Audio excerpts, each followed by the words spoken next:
اکثر اس کے پہلے اللہ تعالیٰ فرماتے کل یا اہل کتاب، کہو اہل کتاب سے، یہود و نصارہ سے.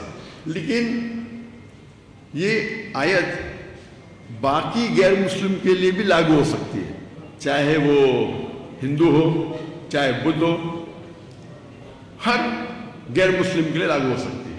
اور اگر آپ ایک سٹیپ آگے جائیں گے تو میں کہتا ہوں کہ آپس میں جو مسلمان میں اختلاف ہوتا ہے تو یہ آیت ہم مسلمانوں کے لیے بھی استعمال کی جاتی ہے، ماسٹر کی ہے. اور آپ دیکھیں گے کہ اگر ہم اللہ کے رسول کو اور اللہ کو آگے رکھیں گے تو لوگ آپ سے جڑیں گے. اگر میں جانتا ہوں کہ یہاں کے سب لوگ توحید مانتے ہیں اور میں توحید پہ تقریر دوں، کیا فائدہ؟ میں بھی 1%، 2%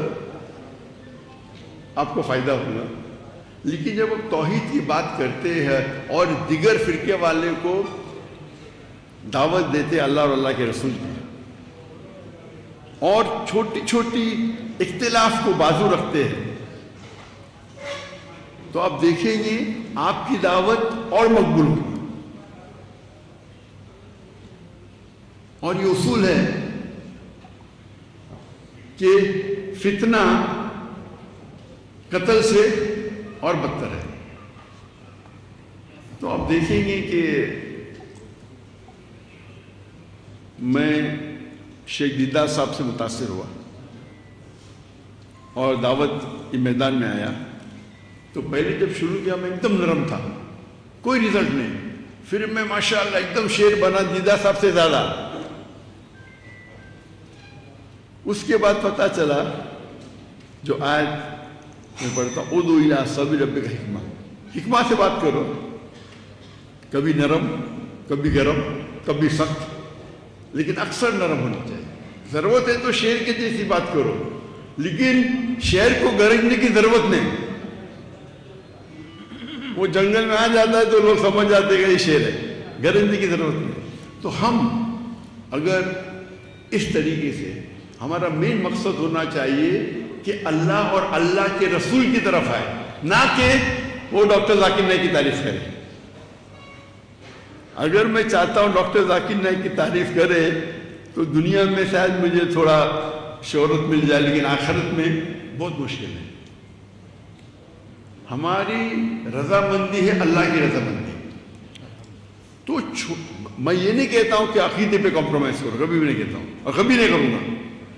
آپ نے دیکھے جب اسلام آباد میں خواتین آ گئے تو میں میرے حجاب نہیں توڑ سکتا ہوں، میں اتر گیا، دنیا مجھے گالی نہیں چلے گی. اور اگر میں قرآن حدیث پہ سخت ہوں، ضروری نہیں ہر انسان سخت ہو. آپ جب دعوت دیں گے تو اللہ کی طرف بلاؤ، لیکن نہیں میں جیسا ہوں میں ہی صحیح ہوں، یہ پرابلم، میں بھی صحیح ہوں بولنا چاہیے. اور اختلاف ہے جب ایک ہوتا ہے فرد، ایک ہوتا ہے افضل. تو فرض کے اوپر آپ زور دو، مجھے اعتراض نہیں. افضل پہ کیوں زور دیں؟ آپ افضل پہ زور دینے جاتے ہیں تو کیا ہوتا ہے؟ اختلاف ہوتا ہے، آپس میں جھگڑا ہوتا ہے، فتنہ پیدا ہو جاتا ہے. تو آپ کو، اور آپ بڑے بڑے علماء سے جب ملیں گے، مثال کے طور پہ آپ اگر مدینہ یونیورسٹی جائیں گے، ان کے علماء کے ساتھ بیٹھیں گے. مثال کے طور پہ شیخ سعود اشرف، ماشاءاللہ جتنے ائمہ ہیں حرم کے، میں سب سے زیادہ ان کی عزت کرتا ہوں. اور جب وہ بمبئی میں آئے تو ہم ان کو مختلف مساجد میں لے کے گئے، حنفی کے، شافی کے، اہل حدیث کے، جماعت اسلامی کے، اور وہ مانے بولے جانا چاہیے. اور سب لوگ احترام کرتے کیونکہ وہ امام کعبہ ہے. اور ہم جانتے ہیں کہ جب آپ مسافر ہیں تو افضل ہے کہ عصر کی نماز 4 رکعت کی 2 رکعت ہوتی ہے. جب وہ گئے حنفی مسجد میں تو وہاں اختلاف ہوا تو انہوں نے بولے نہیں میں 4 پڑھوں گا. انہیں یہ نہیں کہا 2 ہی پڑھوں گا، افضل نہیں کروں گا. کیونکہ اگر وہ کہتے تھے نہیں میں 2 ہی پڑھوں گا، کیونکہ 4 پڑھنا بھی جائز ہے، افضل ہے 2 رکعت پڑھنا. تو ایسے موقع پہ ایک عالم یا ایک مسلمان کو جاننا چاہیے کیا افضل ہے کیا فرض ہے. میرا اصول میں کبھی بھی کمپرومائز نہیں کرتا ہوں.